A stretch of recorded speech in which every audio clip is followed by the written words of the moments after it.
para mais uma aula de grego, do Grego Koiné, e hoje temos uma grande novidade para todos vocês, nossos alunos aqui da IBNU.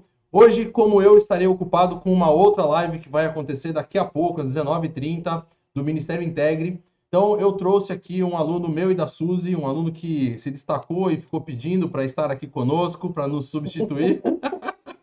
Então, nós temos a presença do Saião com a gente hoje aqui para contribuir com a nossa live, vai nos ajudar aí, tanto falando um pouco sobre a parte linguística, como também vai responder perguntas aí que vocês tiverem, tá? Então, hoje a Suzy vai coordenar a parte da gramática, que vai passar com vocês, e logo depois teremos também o Saião. Então, vou passar a palavra aqui agora para a Suzy. Suzy vai dar a continuidade. Boa noite a todos. Vamos Sim, lá. sim. Sim. Boa noite a todos, né? Sejam muito bem-vindos à nossa aula de grego. E nosso convidado, na verdade, super especial, né? O nosso professor Saião, ele vai dar o seu boa noite, e depois ele volta aí para falar com vocês. Muito boa noite, Efcharistópoli. Muito obrigado no grego moderno aí para o Dilean e para a Suzy. Uma alegria aí. Então, calispera, boa tarde para todo mundo. E daqui a pouco a gente retorna aqui, logo depois da aula aí de gramática, né, para falarmos sobre alguns aspectos importantes e termos perguntas e respostas. Muito obrigado, até daqui a pouco. Bom, então é isso aí. Nós vamos começar com a nossa aula, né? Estou vendo aqui que o pessoal está bem animado, já tem pergunta. Mas vamos guardar aí um pouquinho, daqui a pouco a gente volta com as perguntas, tá bom? Então vamos continuar aqui com o nossa parte gramatical. Eu vou compartilhar aqui com vocês o PPT. E a gente vai dar uma continuidade. Nós falamos sobre os substantivos, não é? Começamos a falar sobre os casos desses substantivos e dos adjetivos que nós vamos ver para frente, e começamos com a segunda declinação. Lembrem-se, né, só para a gente poder lembrar, a segunda declinação eram aqueles substantivos que terminavam com O, né, com ômicron. Eles podiam ser seguidos ou não de ni, né, então ou ele termina em O, né, os, porque o sigma, né, que é o S, a gente não conta assim como terminação, tá? Então, por isso que é terminado com O, e aí entra, por exemplo, logos, né? E seguido ou não de ni, né? Que é ergon, por exemplo. E aí a gente tinha esse padrão aqui para os substantivos masculinos, tinha para o feminino, e tinha para o neutro, que nós trabalhamos com ergon, né? Só para relembrar aqui, para dar uma olhadinha, só para dar uma olhadinha aqui, vamos relembrar. Nominativo, lembram-se, era aquele caso que trabalha a questão do sujeito na frase. Então, quando a gente está falando do sujeito ou do predicativo do sujeito, ele é nominativo. E aí a gente lembra aqui do ho logos. Então, ho era o artigo do nominativo e essa era a terminação da segunda declinação, né? Genitivo, que é aquele que falava de alguém, né? Então, no caso aqui, da palavra, né? Então, a gente fazia assim, ó, a terminação era u, então ficava tu, logo, né? Então, tu, logo é da palavra. E aí o dativo, a marca do dativo era o iota. No singular, o iota vinha embaixo, que a gente chama de subscrito. E aqui no plural ele vem do lado, então fica no dativo, to, logo, tá? A palavra, para a palavra, ou na palavra também, para a palavra, tá? Tudo isso é possível. E no acusativo, ficava ton logon. Aí é a palavra, mas é o objeto direto. O dativo era objeto indireto e o acusativo é objeto direto. E aí tem o vocativo, que é ó palavra, ó, né? Então, log, tá ok? E aqui vocês têm o plural. Então, só para relembrar, e hoje a gente vai então falar da primeira declinação. Como é que é isso?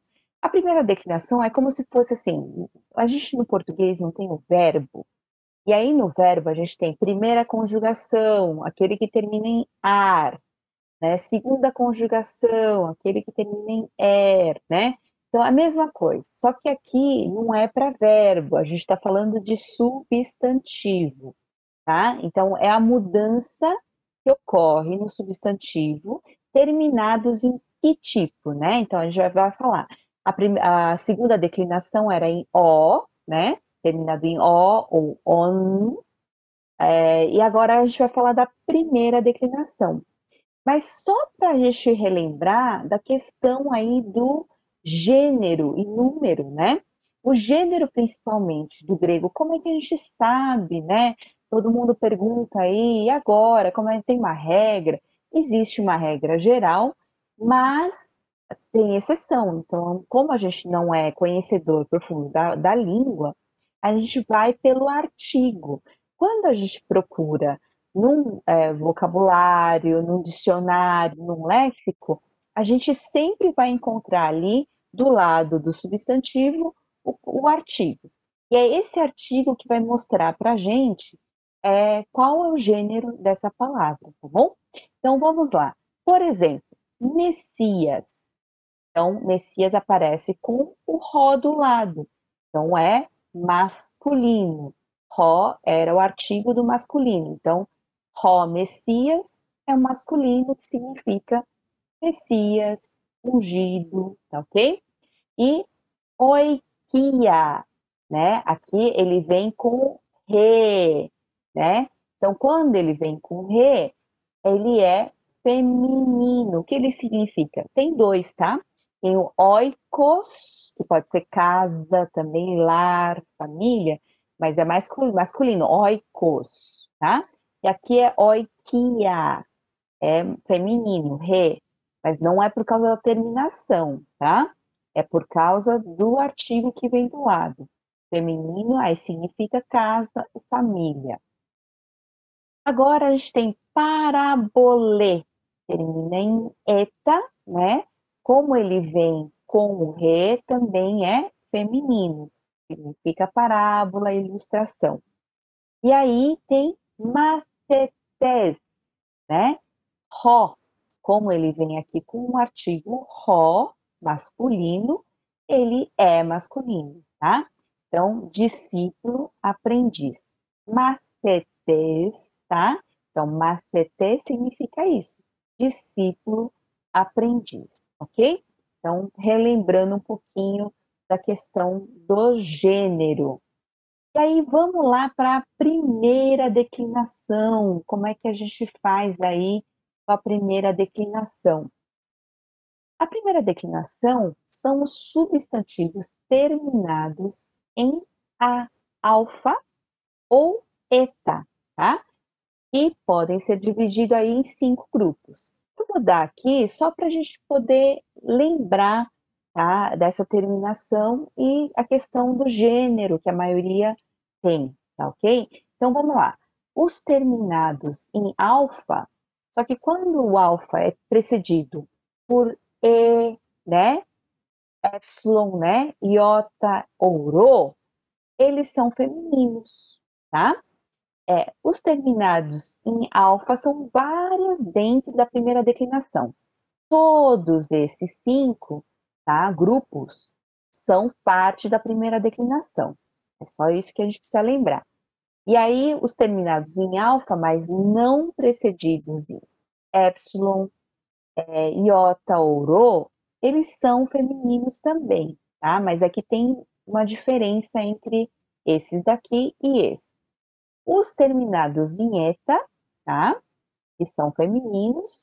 Os terminados em alfa sigma, então, as, né? Eles são masculinos. E os terminados em es também são masculinos, tá?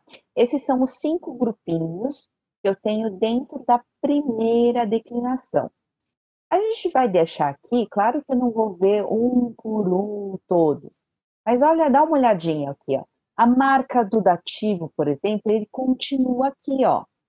A marca do dativo era o iota subscrito, ele vai continuar em todos aqui, ok? Aqui o acusativo ele vai ter uma marca diferente, que é o ni, né? Então, aqui o ni. A marca do genitivo vai ser o sigma. Então, fica aletheia para nominativo, genitivo, aletheias, dativo, aletheia, não se pronuncia, né, o iota subscrito, mas a gente sabe que tem quando é dativo. O acusativo, aletheian, tá? E o vocativo, aletheia.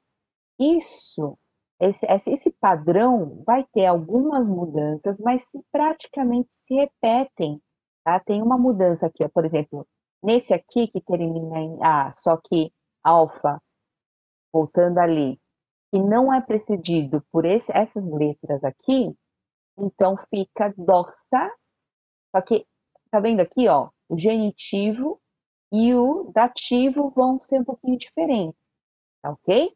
Mas o resto é igual. Aqui, grafê, ok? Praticamente terminados iguaizinhos a esses. Só que é em eta. Então, grafê, grafês, grafê. Tá ok? Então, essa é o padrão de todos. A gente vai deixar aqui para vocês, não vamos passar tudo dentro da aula, mesmo porque se repetem, né? E aqui, o que significa? Aletheia, nós já vimos, é verdade. Doxa é glória, né? E grafê pode ser escrito ou escritura, tá ok? A primeira declinação, lembram-se que tinha a terminação es. Então, por exemplo, profetes, tá? E matetes. Então, ele segue, ó, algumas mudanças. O genitivo, ele vai parecer com o genitivo do logos, logo, né? Parece com ele. O dativo continua com a marquinha dele, com iota, tá? E o acusativo tem aquele que a gente viu agora há pouco, o ni no final, tá ok? Então, isso continua. Então, vamos lá, mais um pouquinho. Aqui, terminado em as, né? Neanias, que significa jovem ou moço. Então, aqui vai ser mais ou menos parecido com esses daqui que nós já vimos, tá? Então, o genitivo vai ter o genitivo do logos, né? Então, neani, tá? E a mudança é que não tem mais o ni aqui no acusativo, mas mantém-se o resto, tá? Então, essas são as da primeira declinação. Vamos dar uma olhadinha aqui em um pouquinho mais de vocabulário, né? Quanto mais a gente aprender vocabulário, é melhor. Então, lembram que a gente falou um pouco? Os vocabulários que a gente vai ver aqui são aqueles que são mais usados no Novo Testamento, né? Então, por exemplo, agape, né? Agape, aqui a gente está vendo que é feminino. Por quê? Porque ele aqui está com re, né? Então, o que significa agape? Todo mundo já deve ter ouvido. Amor, tá? Aletheia, que nós já vimos, também é feminino. Está aqui na segunda declinação, na primeira declinação. É verdade. Basileia, né? Também é feminino, ó. Basileia, tá ok? E é reino. Então, Mateus usa muito, né, sobre a chegada do reino, o domínio de Deus, do real, né, na terra. Glossa, glossa. Então, glossa é interessante. Glossa aparece ali, são línguas, né, idioma. Então, glossa é feminino, é re. tá ok? Isso vai aparecer lá em Atos, né? É grafê, grafê, tá? Ré, a gente acabou de ver, né? Escrito, escritura, tá ok? Doxa, doxa também é feminino. Redoxa. Então, significa glória. Nós falamos um pouco disso, né? É doxologia. Então, nós usamos essa palavrinha no português. Gra, é, grafia, por exemplo, tá? Glossário, tudo isso nós usamos no português. Então, não é tão complicado da gente guardar, né? Eclesia, né? Eclesia, que pode ser assembleia, né? Um grupo, reunião, tá? Igreja, assembleia ou igreja, tá? Zoe, Zoe, Zoe, o pessoal já deve ter ouvido bastante falar, feminino, tá? Zoe significa vida. Zoe pode ser vida física ou espiritual também, tá? Espiritual. E remera, remera, também é feminino. Interessante, olha enquanto aparece na Bíblia, né? No Novo Testamento. Remera aparece aí 389 vezes. E significa dia, tá? Dia. Remera. Matetes. Nós já vimos agora. Matetes é masculino e é discípulo, né? Então, quem quiser seguir e ser discípulo é matetes, ok? Messias. Messias é masculino, é Ró Messias. Ungido, ou Messias, como a gente pode falar também em português, tá? Neanias. Neanias, nós vimos agora há pouco, né? É masculino, é Ró. Neanias, jovem, moço, né? Então, parabolê, né? Reparabolê é feminino, parábola. Então, Jesus falava muito em parabolê, tá ok? Profetes. Profetes é masculino, ró, tá? Profeta. E aqui, não sei se vocês já ouviram falar, nós temos muitos nomes aí, assim, que é Sofia. Sofia é feminino e significa sabedoria. Em Istambul, nós temos lá a grande igreja, né? Ali, Hagia Sofia. Hagia, nós cantamos, né? O Dilean cantou pra gente, assim, super bem. Hagia significa santa, tá? Sofia, sabedoria. Então, santa sabedoria. Hagia Sofia. Sinagogue, sinagogue. Sim, junto, né? Sinagogue é feminino, sinagoga, tá? E soteria, soteria, né? Então é feminino, significa salvação, tá? E aqui psique, psique, tá? É feminino, e aí nós conhecemos bastante psicologia, que é psique com logia, o estudo da alma, né? Nesse caso, né? E pode significa psique, pode ser alma, mas também pode ser vida. É interessante porque tem coisas muito familiares para nós, não é verdade?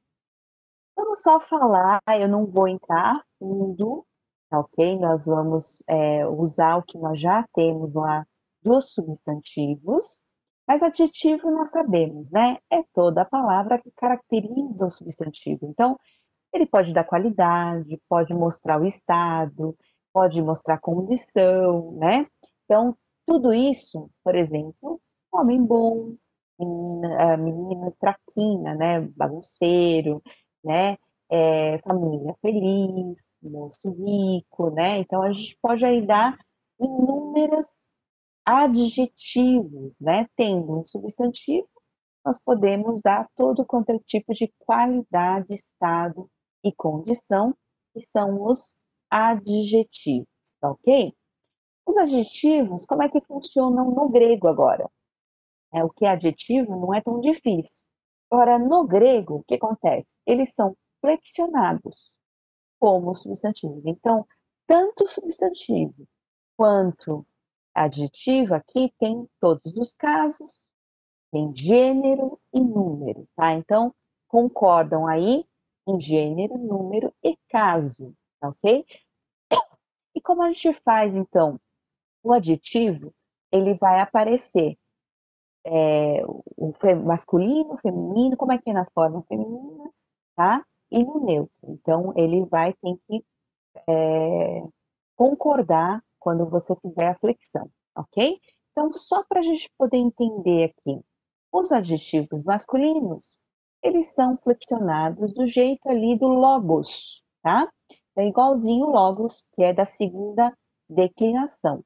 Os femininos, eles vão, aqueles que estão terminados em epsilon, em iota ou rho, tá? Eles são iguais àqueles que terminam em alfa, né? Que nem Sofia, tá? E os terminados em qualquer outro são aqueles que são iguais àqueles que a gente já viu, por exemplo, grafê, tá ok? E aí, os neutros, eles são flexionados como substantivos neutros da segunda declinação, como nós vimos na aula passada. Ergon, certo? Como ergon. E aí, só que o adjetivo, a gente tem algumas formas de usá-lo, né? Como é que ele pode ser usado? Isso a gente tem tanto no português, tá? Quanto no grego, tá ok? Então, aqui, por exemplo, o atributivo é simplesmente atribuir a qualidade ao substantivo, como nós vimos aquela hora. O adjetivo pode ser articulado ou não. O adjetivo aqui no predicativo faz uma afirmação sobre o substantivo, declara uma qualidade aí digna de destaque. O adjetivo não é articulado, é necessário o uso do verbo ser. Então, por exemplo, a menina é bonita, né? Então, tá ok? É o que a gente coloca aí para mostrar o predicativo. É a questão do predicativo do sujeito, ok? Assim, aqui no substantivado, é como nós usamos, né? É, agora, assim, para lembrar de algum, né? Mas quase todos os adjetivos nós substantivamos colocando o artigo na frente, né? Então, quando ele vem com o artigo na frente, tá? Ele se transforma em substantivo. Ele é usado como se fosse um substantivo, tá? Então, às vezes a gente usa assim, o belo, né? A gente não usa mais um substantivo, mas o belo, né, é alguma coisa. Né, então a gente pode usar um adjetivo como se fosse um substantivo, tá? Então, isso aí que nós vimos. Até aqui, eu acho que tá ok, né? Depois vocês vão receber o material e vocês vão ter aí os padrões, né? Para vocês poderem dar uma olhada com mais detalhes, ok? Então, nós vamos passar agora os pronomes, ok? Os pronomes, vocês sabem, são aquelas palavrinhas que substituem o nome, por exemplo. A gente não fica repetindo, né? Então, fala, o João fez isso, aí depois João fez aquilo, aí João, em vez de falar isso, eu falo ele, né? Foi, depois voltou, né? Então, nós usamos ele, eu, nós, né? Esses pronomes, tá? Por exemplo, pronomes pessoais, eles podem substituir, então, o nome, né? Que é o substantivo, tá? Evitando essa repetição. Ele concorda completamente em gênero e número. com o seu antecedente, mas não necessariamente em caso, tá? Às vezes pode acontecer de não concordar. E aí nós temos o pronome pessoal, né? Que são esses que a gente falou. Eu, tu, nós, vós, ele, né? Então, tudo isso, nós nem usamos tanto tu e vós, né? Usamos muito você, né? E vocês no lugar da segunda pessoa, tá? Mas de qualquer forma, eles são pronomes pessoais, tá? Ele representa aí, ele vai ser o sujeito da oração, geralmente, né? Quando ele é usado no nominativo, ok? Agora, quando ele é possessivo, né? Nós sabemos, é usado aí para uma relação de posse. E qual é o caso que nós usamos? O genitivo, né? Então, não temos aí no pronome grego uma coisa separada. Ah, eu tenho pronome pessoal do caso reto, caso oblíquo, né? Como nós temos aí no português. Ah, esse pronome é possessivo. Não. Os pronomes em gerais que são ligados à pessoa, inclusive o de posse, ele vai estar aí nos casos. Ele vai ser diferenciado através dos casos. Por exemplo, ó, qual que é o pronome para eu? Para a primeira pessoa aí do singular. Eu, ego, tá? Ego. E plural, nós, remeis, tá? Remeis. Tomem cuidado aí, tem uma diferença pequena para o próximo, tá? Então, remeis com eta é nós, tá? Remeis. Eu acho que dá para guardar aqui, ó. O eta parece o nosso N, né? Então, aí, remeis, nós, tá? Só para uma diquinha para a gente poder guardar. Então, ego é nominativo. Só que no genitivo, ele pode ser usado tanto com emu ou como mu, tá? E o que significa isso? É meu, meus, minhas, tá?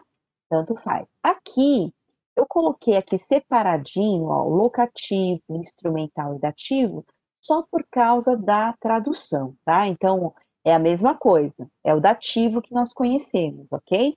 É o emoi, tá? Ou moi. E ele pode ser, ó, no locativo, ele fica em mim, dentro de mim, né? No instrumental é comigo, com, né? Seria eu, mas aí fica comigo, tá?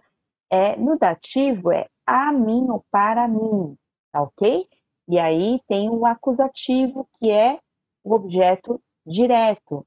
Fica me, que é o que mais se usa. E me pode ser, mas é o que mais se usa, me, tá? Que é igualzinho no português também, tá? Ele me deu um presente, tá?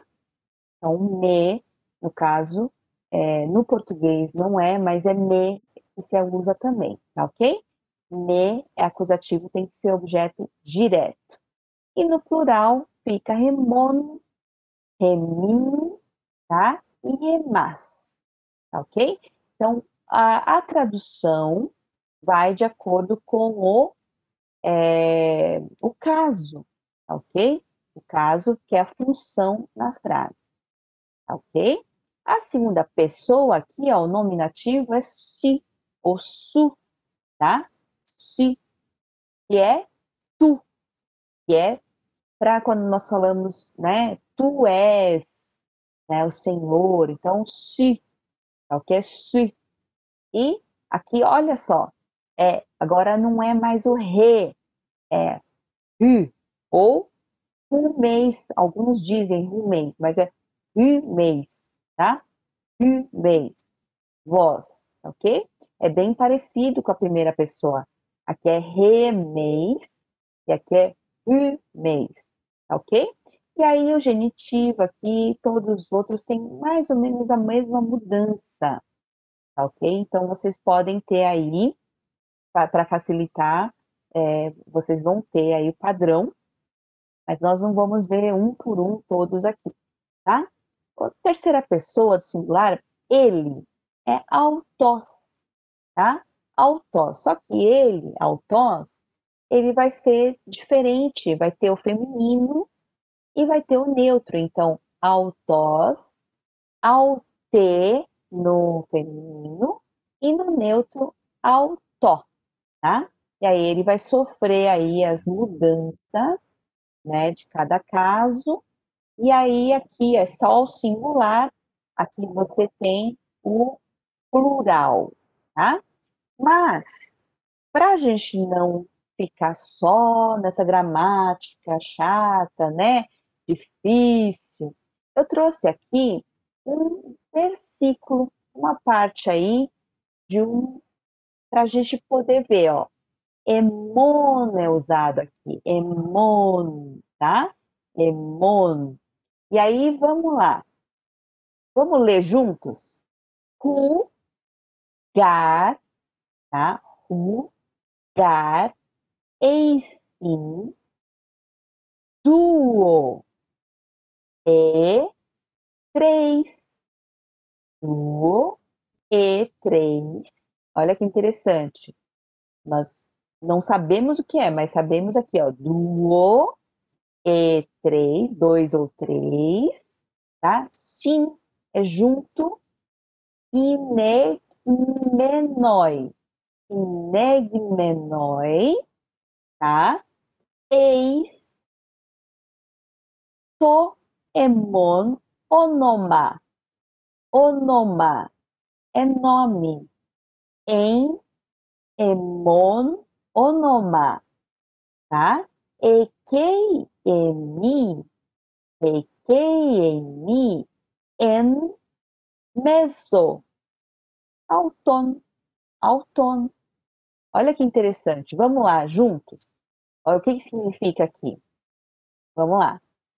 Onde, onde, gar seria um pois, né? Portanto, é mais uma consequência, né? Pois, onde, aí, eis sim, né? Verbo estar, né? Ou ser. Então, eis sim, estiverem, tá? Duo e três. Dois ou três. Sinegmenoi, reunidos. Aqui, ó, seria em, estou, né? Seria em, aí, emon, emon é meu, emon, onoma, tá? Então, emon, onoma, é o meu nome, né? Ekei, ali, lá, né? Em estou, eu estarei, na verdade aqui é estou, ok? No, en, meso, no meio, autônomo, deles, de eles, né? No plural, deles, ok? Olha que interessante. Você já sabe o garei sim do e três, né? Sinegmenon, noi, eisto, mononoma, Ekei emesso autônomo. Então, vocês já sabem aí um versículo que é de Mateus 18, 20, tá ok? E aí a gente vai praticar mais um pouquinho, dar mais uma olhada aí em mais um trechinho. Vamos ver se a gente descobre o que é.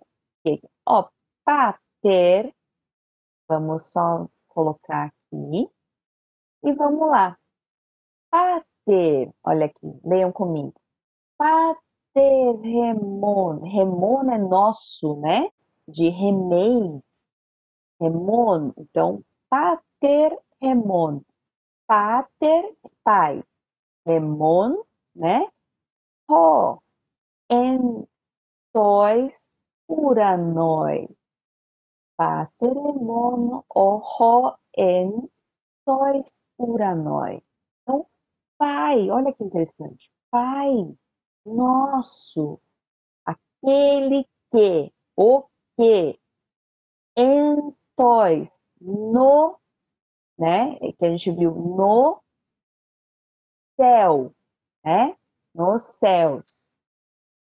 Aí vamos lá, lendo aqui, ó, hagiasteto, to, onomasu, hagia, lembra que a gente já viu? Hagia, é santo, não é? Então, esse é um verbo santificar. Hagiasteto, tá? Seja, né? Santificado seja, né? Seja santificado. To onoma, nós vimos agora há pouco. Onoma, nome, su, teu, tá? Eu coloquei aqui um U, porque a gente acaba lendo sou, não é sou, é su, tá?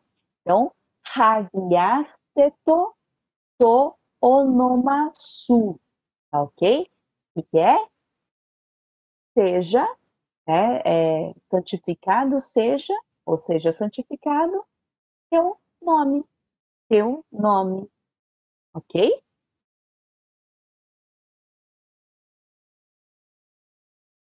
Vamos lá, mais um pouquinho.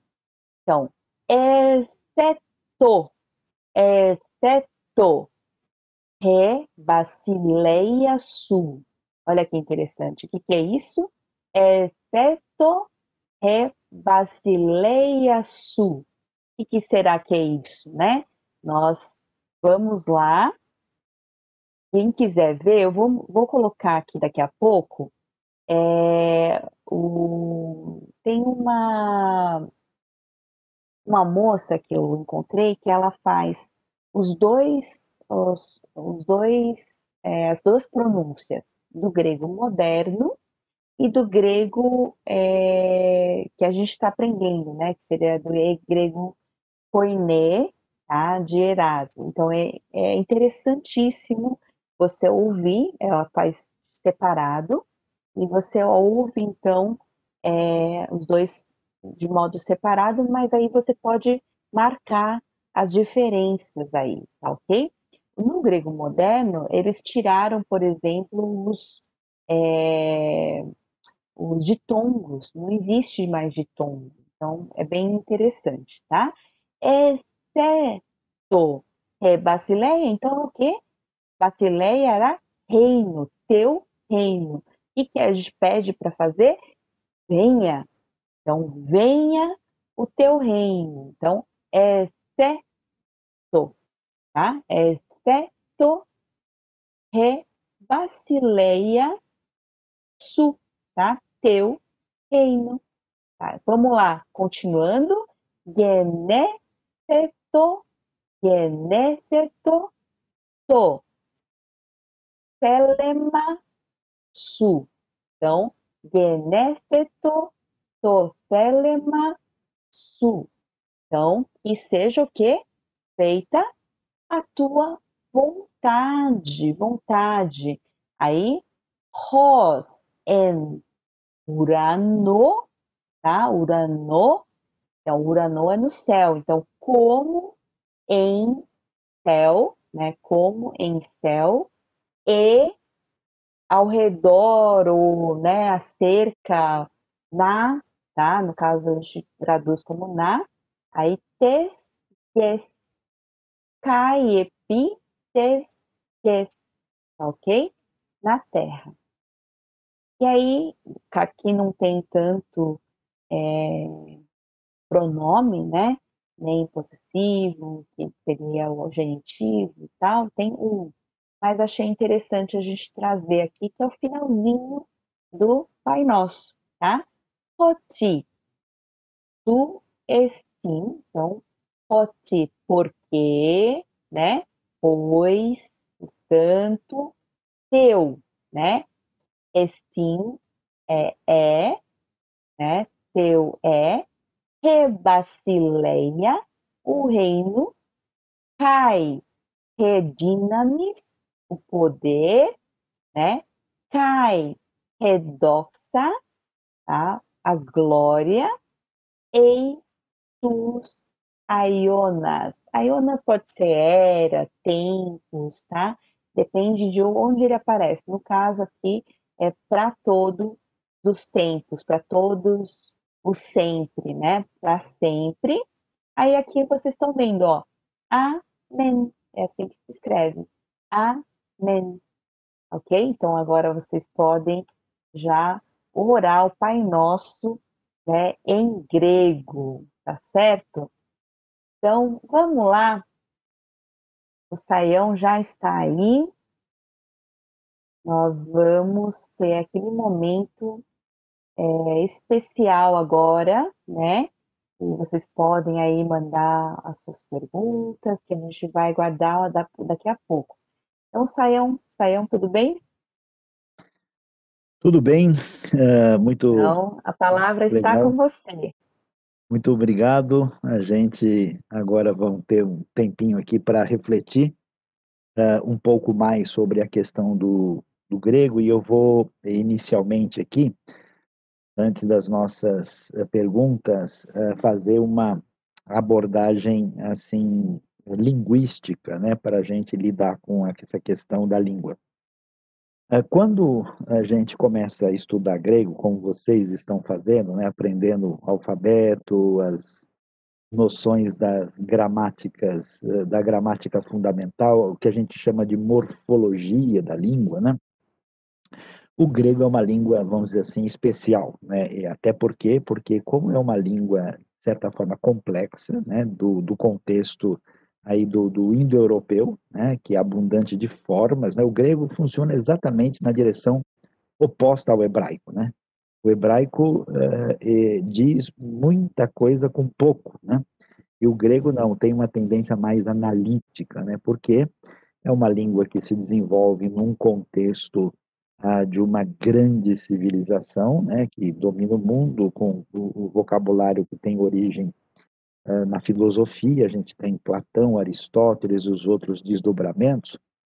E também o grego é uma língua que reflete aquele pano de fundo pagão. Por exemplo, agora vocês estavam falando Basileia tu Urano, né? O reino dos céus, mas na verdade Uranus é um deus, né, da mitologia grega, né? E que vai aí ter um redimensionamento quando chega no Novo Testamento, né? Então, o que que a gente precisa entender, porque a pergunta é: vale a pena todo esse esforço para aprender um monte de regras, de palavras diferentes, para estudar depois o Novo Testamento? Vai fazer diferença? Então a gente começa dizendo o seguinte: onde é que está o grande desafio do entendimento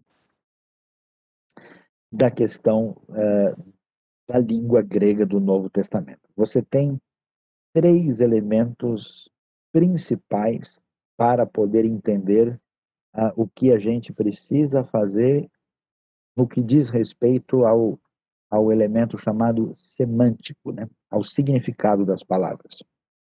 Primeiro, como a língua é grega, o domínio, a compreensão semântica de muitas palavras tem a sua origem aí no grego clássico ou ático, ou pelo menos em algum momento da história próxima dele. Quer dizer que quando você vai estudar o grego, a fonte de entendimento dele não é uma fonte única, né? Você tem que, às vezes, tentar descobrir o significado, e você vai ter que ferramentas especiais que vão dizer para você o significado desse termo a partir, vamos dizer assim, da raiz que vem do grego clássico.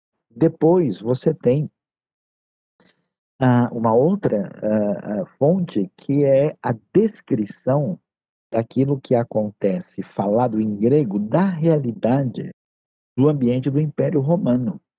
Então, quando você vai descrever, né, certas coisas que Paulo escreve, né, ou que aparece no contexto do Novo Testamento, ainda que a língua seja grega, aquilo está descrevendo uma realidade que faz parte do contexto romano. Então, aí você tem um elemento de interferência e tem que ter um entendimento a partir desse pano de fundo. E, finalmente, você tem essa realidade de que o Novo Testamento é todo escrito no ambiente judaico. E como está no ambiente judaico, esse grego que nós estudamos, do ponto de vista do significado das palavras, em grande parte, né, e isso vai variar de um documento para o outro, vai ser o que a gente chama de um grego semitizado. E quer dizer isso que, apesar da palavra ser grega, o que está por trás dessa palavra é um conceito hebraico, né? Você tem, né, eu cheguei já a mencionar, por exemplo, a palavra aletheia, né? A palavra verdade, né? Jesus disse, ego eimi ehodos, né? E aletheia, kai rezoe, né? Jesus é o caminho, a verdade e a vida. O aletheia, literalmente, é aletos, né? É o não esquecimento. O vocábulo tem a sua formação histórica e a partir de ideias platônicas. Mas quando é usado no Novo Testamento, particularmente com referência ao conteúdo do Evangelho e à pessoa de Jesus, é claro que verdade traduz aí, né, emet, do hebraico, né? O conceito é um conceito hebraico. Então, nesse sentido, a gente vai entender, né, que o chamado campo semântico, né, o sentido exato da palavra se encontra aí. Então, qual é o nosso desafio, né? Quando você for estudar e tiver um bom dicionário bíblico, um bom comentário exegético, ele vai dizer para você se essa palavra aqui, a fonte do entendimento dela, está ligada ao quê?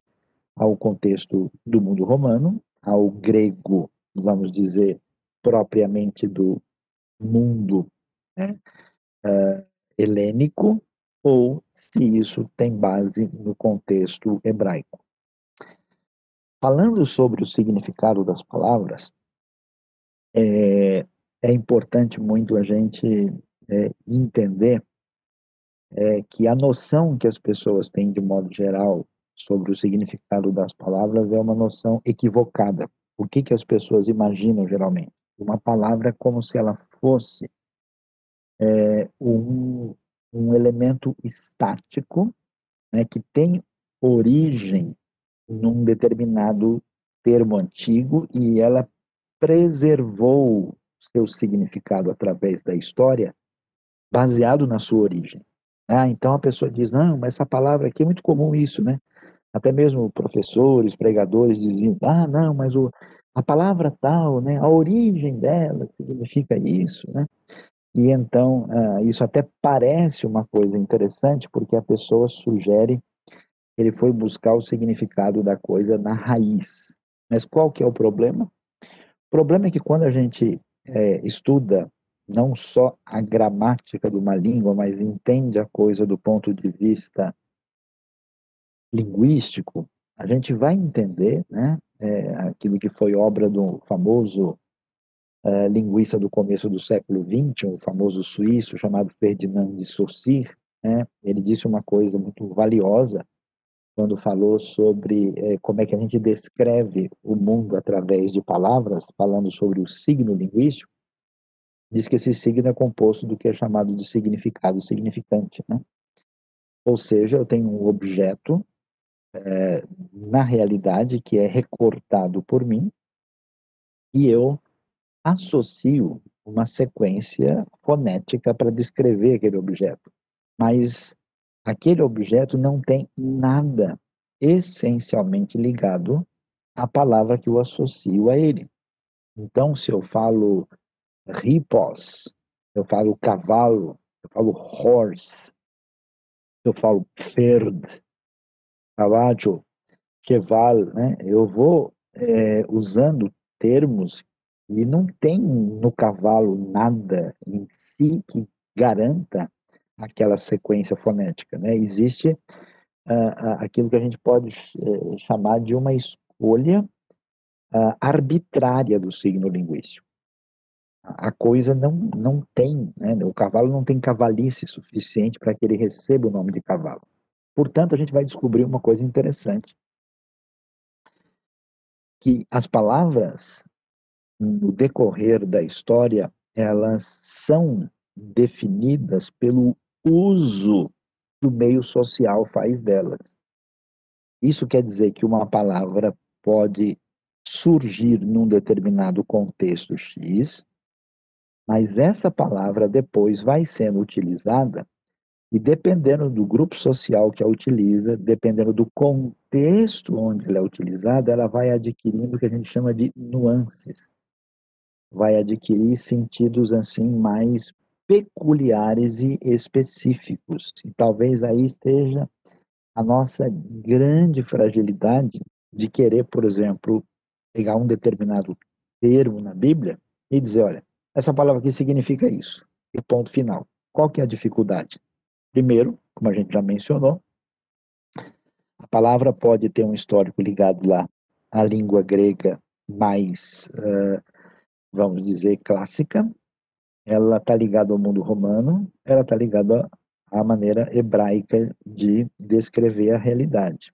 Mas quando ela é usada em determinado contexto e, às vezes, especificamente por um autor, aquela palavra tem um significado peculiar. Por isso, os grandes estudiosos que dedicam a sua vida amplamente, né, para lidar com a questão linguística do grego, do hebraico, do aramaico, e que são os grandes, digamos assim, lexicólogos, né? Eles, quando fazem, né, a organização de um determinado dicionário, eles apresentam uma palavra e essa palavra ela é classificada em nos seus diversos usos peculiares e específicos. Nesse sentido, é muito interessante a gente perceber que nós temos aí o que a gente pode chamar de um uso, por exemplo, de um termo em Paulo. Por exemplo, a Bíblia usa a palavra sarx. O que quer dizer sarx? Literalmente é carne. Se você olhar, por exemplo, uma versão como a NVI, ou mesmo algumas versões contemporâneas, você vai ver que a palavra não é usada, traduzida sempre do mesmo jeito. A nossa luta não é contra carne e sangue. O que está falando? De alguém está brigando contra o açougue? Né? É claro que não.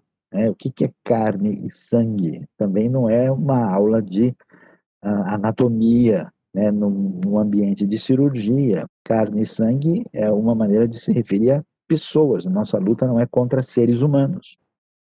Às vezes, né, carne significa o corpo, né, que Paulo vai dizer que ele traz na sua própria carne as marcas de Cristo, ele sofreu no corpo físico. Mas quando ele vai trabalhar teologicamente, a palavra sarx, por exemplo, em Romanos, né, a carne luta contra o espírito, não é o corpo físico, aí a carne é semelhante ao Yetzer Hará, né, é uma inclinação para o mal, né, ou como teologicamente se traduz às vezes, a natureza pecaminosa. Então, o que eu vou entender? Eu vou entender que eu preciso estudar, né, as palavras e atrás do seu significado, daquilo que é chamado, né, o elemento semântico por trás dos termos, né, e eu preciso, então, saber, né, qual é o pano de fundo com o qual esse termo está ligado e qual é o uso desse termo na teologia neotestamentária e o uso específico dele, porque a palavra tem mudança, ela tem o que a gente pode chamar de adequação de campo semântico, dependendo do uso em que ela é estabelecida. Quer ver um caso interessante? Se você lê Tiago 2:2, né? Lá fala que se entrar en sinagogen, Rimon, entrar na sinagoga de vocês. Sinagogue é uma palavra que envolve a ideia de assembleia, de reunião, de ajuntamento. É utilizada inicialmente para fazer referência a uma sinagoga judaica, mas nem sempre e nem em todas as ocasiões. A palavra vai ser utilizada fora do contexto judaico. Depois, as reuniões dos primeiros grupos cristãos já independentes, vamos dizer assim, do elemento judaico, também podem ser descritos dessa maneira, né?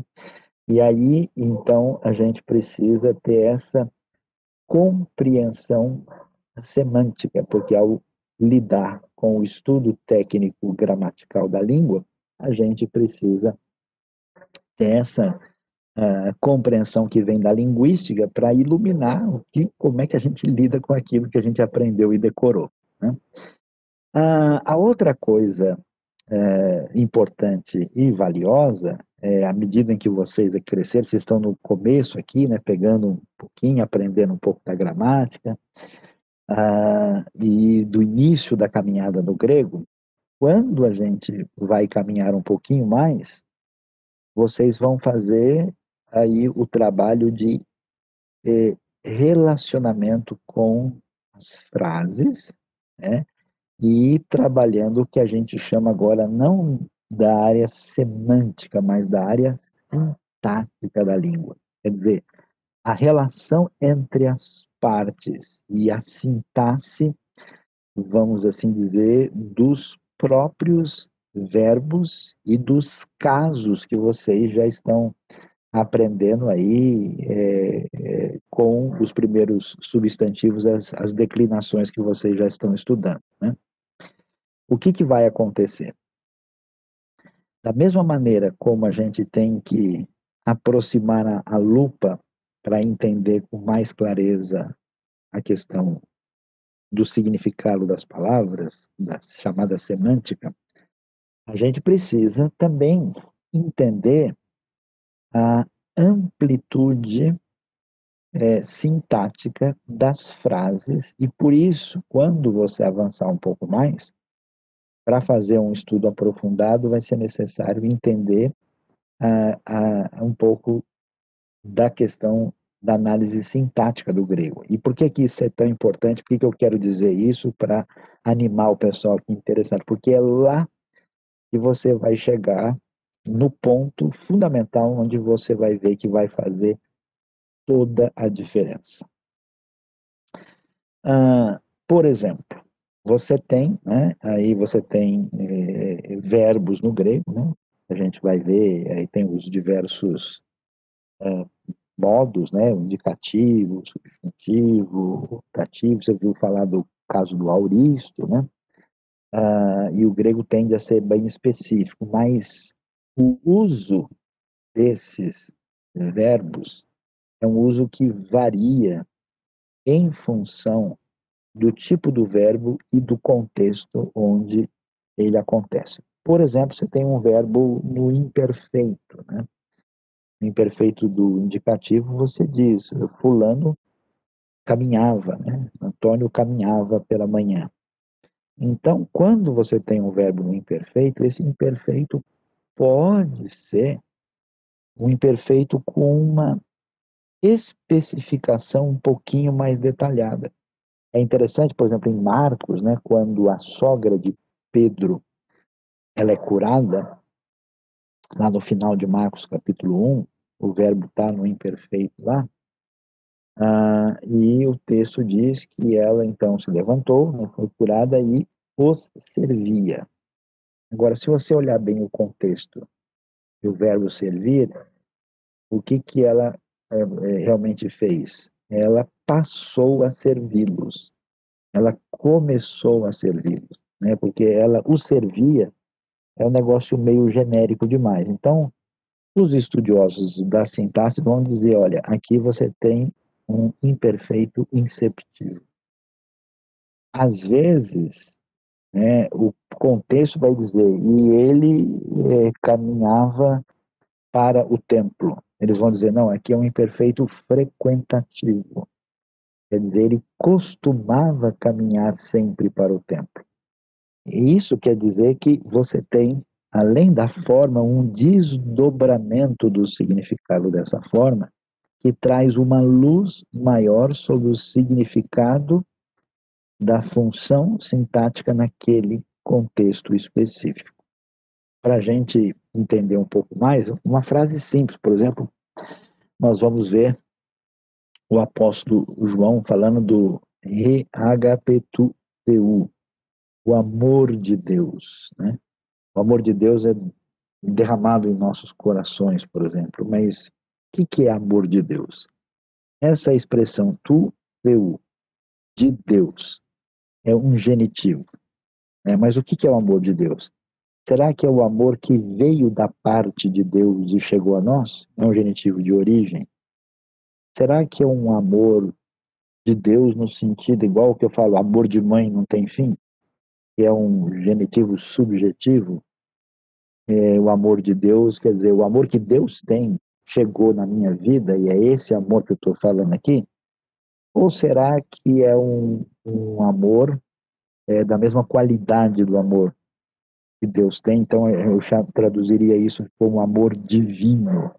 Eu posso dizer, amor de Deus é o amor que Deus tem por mim, o amor que eu tenho por Deus, um amor que é que é divino, né? Eu posso desdobrar. E você sabe que o genitivo tem outros desdobramentos, né? Se eu falo assim, olha, o, o bandido do João não me pagou até hoje, né? Quer dizer, não é que o João tem um bandido que pertence a ele. O bandido do João é o João que é o bandido, é um genitivo atributivo. Então, em todos esses casos, você tem um desdobramento da sintaxe. E aí o estudo aprofundado do grego, né, que tem esses elementos, vamos dizer, hebraicos, semíticos, e que tem construções, dependendo do autor, que evocam um pouco mais o grego clássico, o estudo sintático detalhado vai permitir que a gente tenha os devidos desdobramentos que, por exemplo, trazem à realidade uma tradução contemporânea da Bíblia, né? Por que que você pega uma tradução antiga e ela parece ser mais exata? Porque o que que ela faz? Ela não faz um trabalho de avaliação, nem seria possível fazer na época, nem semântica, nem sintática. Ela simplesmente coloca uma palavra atrás da outra. Por exemplo, se a gente pega um texto no próprio grego, conforme nós lemos no livro de Tiago, né? Se você abrir e for ler Tiago capítulo 1, lá no comecinho da carta, lendo o que o texto vai dizer em Tiago 1, no versículo de número 2, né? Literalmente, a gente vai encontrar a expressão lá, que é um desafio, né, para a gente poder entender se a gente for ler o texto ali literalmente, né, do jeito que ele aparece para nós, né? Deixa eu só abrir aqui para ler o texto direitinho, né? O que diz o começo ali do livro de Tiago, né? Ele vai dizer, né, literalmente, né, que aqui nós temos alguns aspectos aí interessantes que devem ser considerados, né? Ele vai dizer, né, na sequência aqui, deixa eu ver aqui, meu, falhou.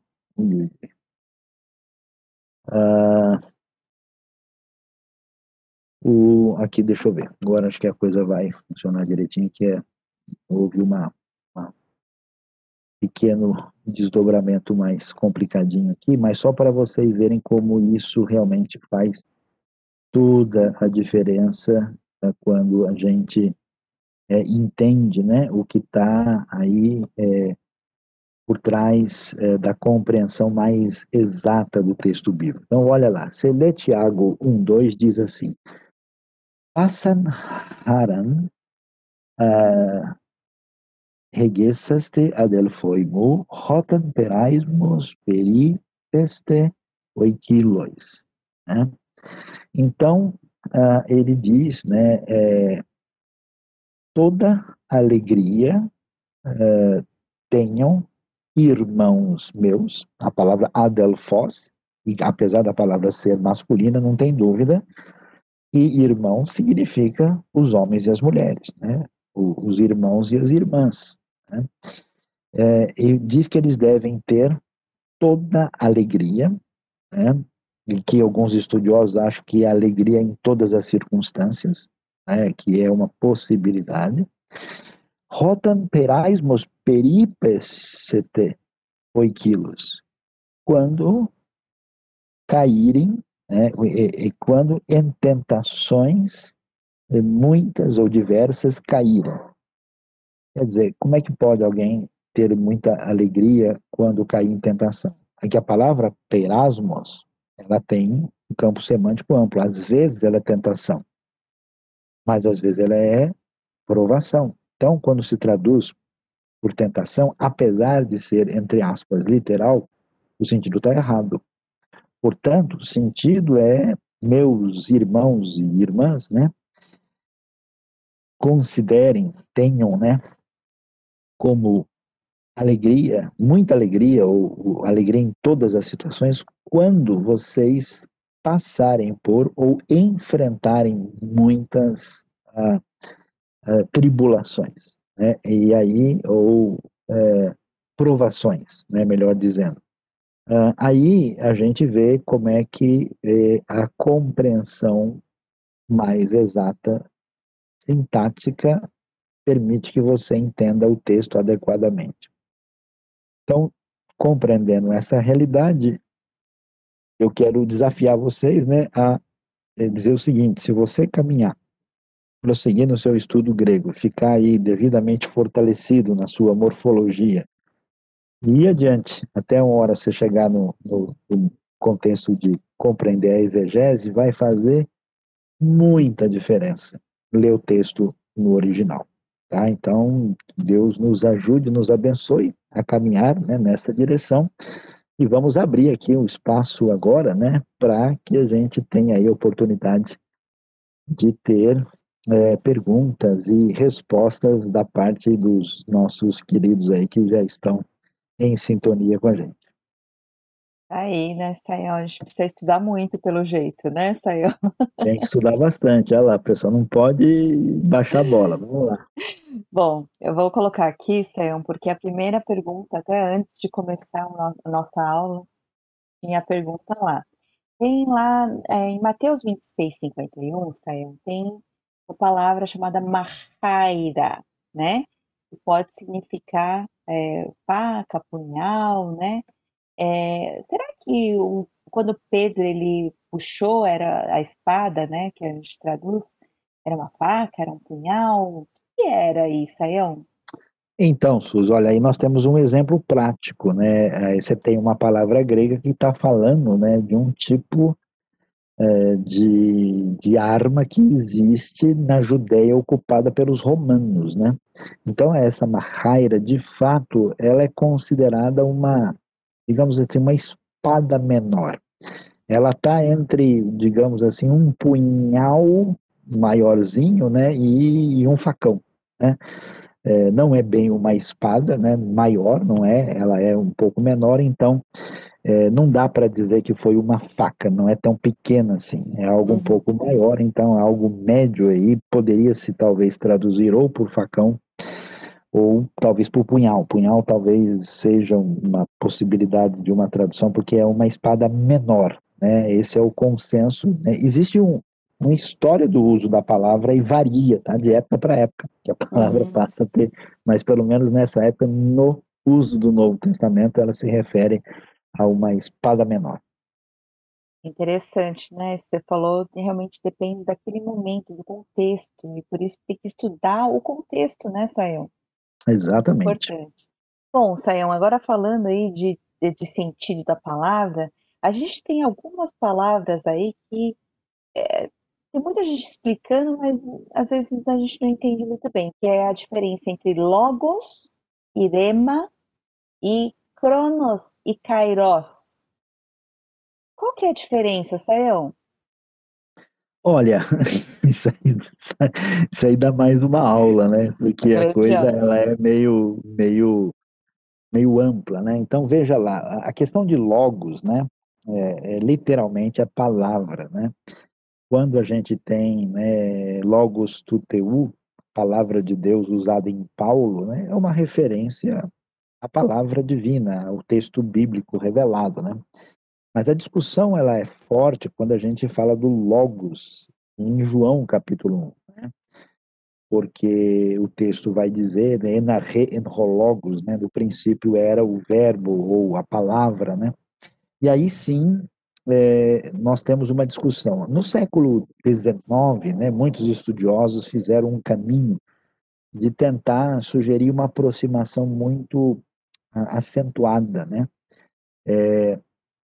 com o pensamento grego, né, dizendo que João está escrevendo, levando em conta aí o Logos de Heráclito, ou alguma coisa mais ligada com o pensamento grego. Eu acho que isso é muito pouco provável. É provável que ele tenha a compreensão de que essa palavra era usada nesse sentido, mas os melhores estudiosos localizam o logos ligado ao termo davar e o termo aramaico memra, né, que é exatamente a palavra na criação, né, que é a palavra divina que traz a origem de todas as coisas. Então, é a palavra de Deus ativa. Então, nesse sentido, o logos deve ser entendido aí. Agora, o termo rema, né, é, não há... É que existem umas coisas, né, isso que a gente não sabe de onde é que veio, né? Então, tem uma história aqui dizendo que logos é a palavra no seu sentido normal, e rema é a palavra de Deus ativa, e quando você fala, as coisas acontecem. Eu preciso ser bem franco e sincero, isso não tem base linguística nenhuma, né? A palavra rema, ela quer dizer vocábulo, termo, palavra, é usada no Novo Testamento sem nenhum sentido muito específico ou peculiar, né? Aí você falou de Cronos e Kairos, né? Cronos e Kairos, aí sim, aí nós temos um negócio mais amplo, né? Cronos tem a ver, né?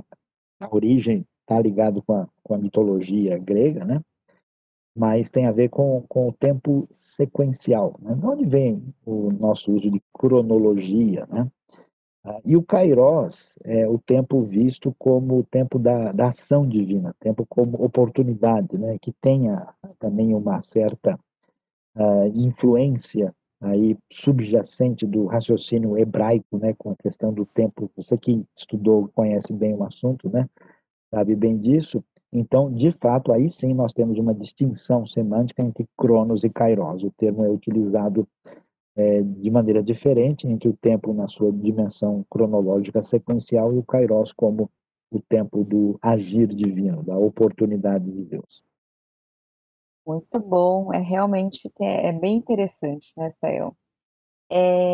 Sayão, tem a questão aqui, lá em Tiago 4, 5 e 6, aparece que o Espírito, né, que ele fez habitar em nós, tem fortes ciúmes, né? E aí fala que Deus se opõe aos orgulhosos, mas concede graças ao humilde. Esse espírito aí aparece em alguns lugares como minúsculo, e na NVI, né, em algumas aparece em maiúscula. Como assim? É o Espírito Santo que tem inveja, ou tem ciúme? O que é isso, Sayão? O que é essa palavrinha aí? Então, isso aí, Suzy, é uma briga meio complicada aí, né? Porque as traduções têm sentido realmente diferente, né? A gente aparece, né, no verso 5, né? E depois entra pelo verso 6, né? Onde se fala top pneuma ro katokisen en himin, né? O que está aí sendo considerado quando se discute essa questão?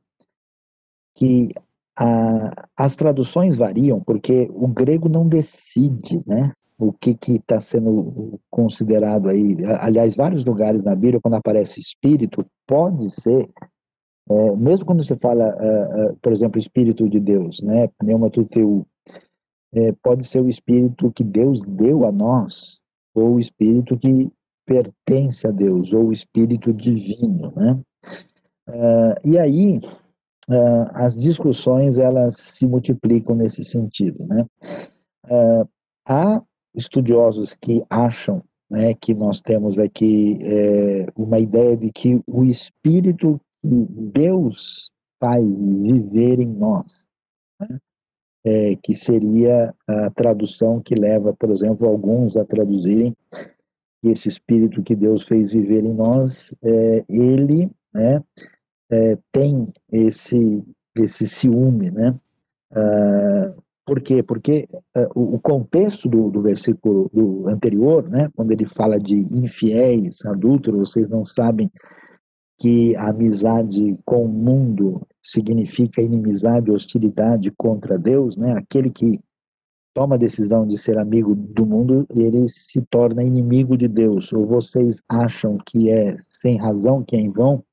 A Escritura diz que o Espírito que Deus colocou em nós, né, fez habitar em nós, tem aí ciúme forte, né? E depois ele continua, mas ele dá maior graça, porque a sequência é que diz que Deus se opõe aos orgulhosos, mas que ele dá graça aos humildes. Então, algumas traduções preferem colocar isso em letra minúscula. Eu não me recordo, você confirma comigo, a NVI tá minúscula ou tá Tá maiúscula? maiúscula. Tá Tá maiúscula. maiúscula, né? E a razão porque a discussão é maior, que tem a ver com o fato de que, deixa eu confirmar aqui, como é que está verso 5, 6, de fato, tem um artigo lá que alguns, tem alguma coisa de gente que sugere que haveria alguma diferença por uso ou não de artigo, mas isso não está definido. O que que a gente tem aí, né? A tradução que entende espírito no sentido de letra minúsculo está dizendo que essa tem a ver com essa capacidade cheia de cobiça dentro das pessoas que acaba produzindo nelas uma mente dividida, né, e conflitos no que diz respeito a Deus. Então, nesse sentido, a coisa ela tem esse significado. Mas a outra ideia que aparece na NVI é que o Espírito, que é, vamos dizer, a exegese tradicional, diz respeito ao Espírito Santo no sentido em que o Espírito, né, porque a pessoa tem um compromisso com Deus e ele então se torna amigo do mundo, o espírito tem ciúme, assim como, né, aquela ideia de que a igreja é a noiva, né, e o espírito então tem esse ciúme nesse sentido de zelo e de cuidado especial e que pode ser que seja usado aqui. Isso é o que a gente chama de uma discussão exegética, né, que leva os estudiosos a dividirem, né, as opiniões, e eu acho que, apesar de tudo, ainda é preferível o espírito maiúsculo do que minúsculo. Sim. É que eu acho que a questão que está sendo colocada também é como assim? Se a palavra significa inveja, o Espírito Santo tem inveja da gente, é isso? Então, tem santo zelo, né? Tem ciúme, esse é o sentido, né? Veja, a palavra não significa inveja, não é coisa, tentação é provação. A palavra significa inveja em outros contextos. Aqui ela é utilizada a mesma coisa quando eu falo de zelo e de ciúme. Ciúme em português é uma palavra que tem um contexto negativo, né? E parece, vamos dizer assim, admitir fraqueza. Quando você fala de um Deus ciumento, parece. Quando você fala de uma pessoa, aquele cara é muito ciumento, né? Ninguém pensa coisa boa disso, né? Mas aí você tem que entender em que contexto o termo está sendo utilizado, né? Tem uma muito interessante, saiu. Jesus, quando ele falou, eu sou o Alfa e Ômega, ou ele falou Aleph Tav? Então, ali, a visão de João é uma visão em grego. O Apocalipse não tem sinais assim de ser um material excessivamente hebraizado, né? E aí, no caso, vamos dizer, ele quis dizer eu sou o princípio e o fim. E aí, tanto faz se dizer eu sou o alfa e o ômega ou o Aleph Tav, o sentido é que ele tem o domínio sobre o tempo e o espaço de maneira completa, né? Aí não Sim. vai fazer muita diferença. O pessoal, assim, tá já trabalhando todas as línguas aqui. Com certeza. Aí, tem duas palavrinhas também aqui que significam vida, né? Vamos dizer assim. Significa Zoe, o quê? vida. A vida, Zoe. Zoe e bios, né? Agora, Uhum. qual que é a diferença entre elas, Sayão? Olha, ah, em João, especialmente, se escolhe muito trabalhar com a palavra Zoe, né? Esse Zoe Aionion, né? Essa ligação de vida eterna, é um termo mais peculiarmente utilizado por João. Alguns estudiosos, quando analisam a palavra zoe, né, que veio dar em português a nossa querida zoologia, outra deu biologia, né, não vai fazer muita diferença aí, eles sinalizam, muitos gostam de fazer referência a zoe como a vida que vem de Deus, né, dentro do contexto que tem a ver com o uso, particularmente de João. Em outros casos, ela não parece ser um termo assim tão decisivo em termos de distinção mais peculiar, né? A gente não tem a palavra de modo geral, ela tem uso, né, para se referir àquilo que tem vida, ela é usada com sentido de alma vivente, mas especificamente com o uso de João, ela é muito relacionada com essa questão da vida que vem de Deus, a vida que vem do alto. Mas não há muita particularidade dizendo. Porque outra coisa também, Suzy, que a pessoa às vezes pensa, porque o uso de um termo diferente significa sempre um significado distinto, né? E assim como você tem em português sinônimo, né? Em grego e em hebraico também tem sinônimo. Não faz Uhum. muita diferença, né? Você dizer é a mesma coisa, entendeu? Acaba sendo semelhante, né? Então, o pessoal, o que é a diferença que tem no hebraico entre porta da cidade e portão da cidade? Nenhuma, né? É a mesma coisa. Em hebraico até que tem diferença. A porta da cidade é sha'ar, né? A porta da casa é delet, né? Mas quando você traduz por porta e portão, não faz diferença. Muito bom. Eu tenho, assim, algumas perguntas interessantes. Eu vou fazer porque é sobre tradução. Qual o livro mais difícil do Novo Testamento de se traduzir? Por quê? Olha, a pergunta ela é um pouquinho complicada. Eu diria o seguinte, vamos lá. Do material paulino, eu diria que Romanos é um livro complexo, por causa da organização sintática, toda aquela argumentação de Paulo, né, como ele, por a justiça de Deus, se revela de fé em fé. O que quer dizer de fé em fé? Como assim, né? Alguns falam, não, começa pela fé, é pela fé do princípio ao fim. Será que é isso mesmo? Então, tem frases difíceis e a construção sintática, muitas vezes, ela é um pouco complicada. O material lucano é um material que não é tão complicado, mas é um material muito específico do ponto de vista semântico.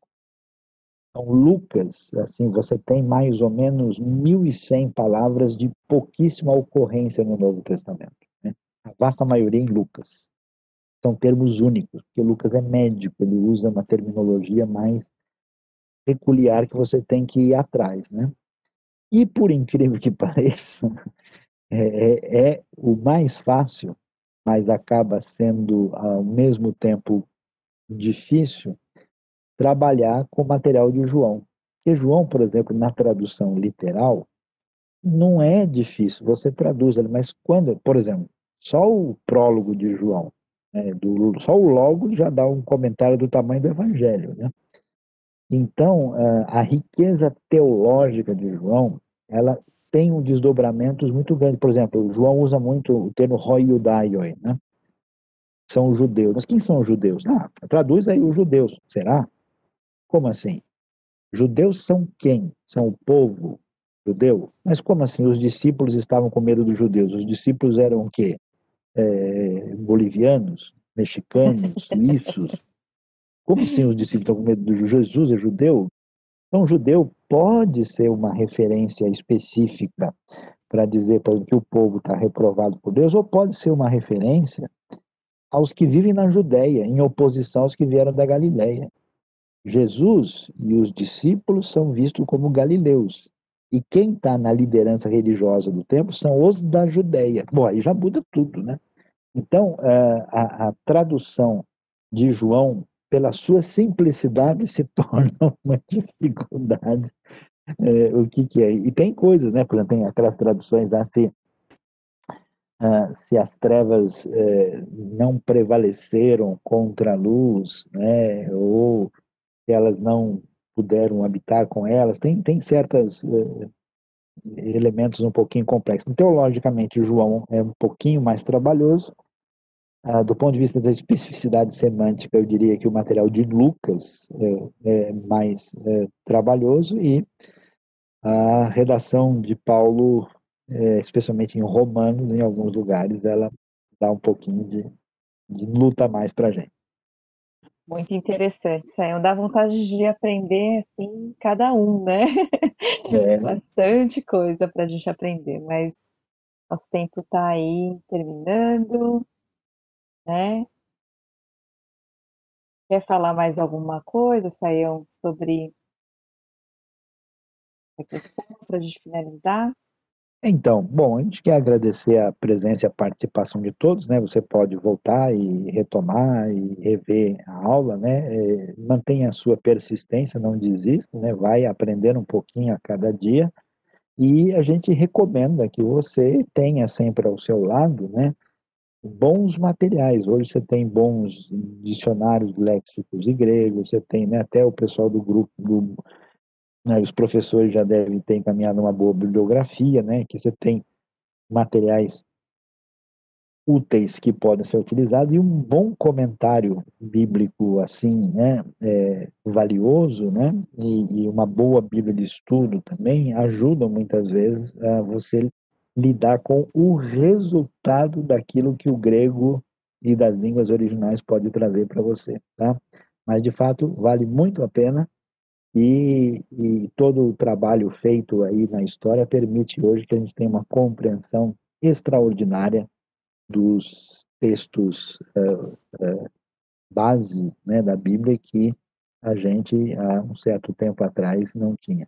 A grande descoberta, né, Suzy, quando o pessoal descobriu que esse grego usado no Novo Testamento era o grego da conversa comum das pessoas e não algo elitizado e sofisticado, isso mudou todo, né, porque o pessoal tentava traduzir a Bíblia da maneira mais complicada possível, achando que a linguagem era elitizada, quando na verdade ela tinha o objetivo de comunicar ao povo comum. É isso aí. Muito obrigada, Sayão, pela sua Prazer. participação e por estar junto com a gente. Muito obrigada a todos, né, que estiveram aí com a gente. E como o Sayão falou, a gente precisa estudar, então vamos continuar. Tem mais na próxima aula, né, no próximo sábado. E amanhã nós temos a nossa celebração, né, Sayão? Às 10 Isso. horas da manhã, nesse canal do YouTube, né, que é IB News Brasil, quem não está no YouTube. Então acompanhe, porque amanhã vai falar sobre uma coisa muito interessante. Sobre o que mesmo? Qual é a sorte Que vem depois da morte. que vem depois Então, da morte? Então vamos falar sobre algo muito, muito importante, especial, né? Então fiquem ligados. A gente se vê aí na próxima semana. Deus abençoe a todos. ok, obrigado, pessoal. Boa noite. Deus abençoe a todos. Aline.